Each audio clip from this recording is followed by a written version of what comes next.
یکی از بزرگان جمله جالبی میگه خداوند وقتی از یک بنده قهر بکنه آب و ازش قطع نمیکنه، روزی رو ازش نمیگیره، غذا و خوراک رو بر اون تنگ نمیکنه، مال دنیا رو از اون سلب نمیکنه، امنیت و آرامش رو از اون نمیگیره، هیچ یک از این نعمت‌ها را چه بسا بیشتر هم میده و به کفار بیشتر میده.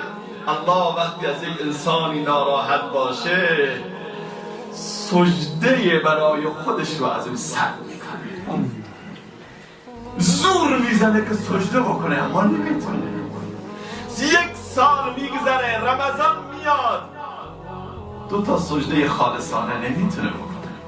این علامت قهر الله. جوان هیچ زمان با معیارهای مادی نسنج که فلانی با خدا هیچ رابطه ای نداره، سود و نزول میخوره، همش سر این کلا میذاره، مال مردم مثل افعی شده اما خدا بهش همین جور میده. الله ذوالجلال در آیه میفرماید که اگر بیم این نبود ولو علی ان یکون الناس امة واحده لجعلنا لمن یکفر بالرحمن لبیوتهم سقفا من فضة.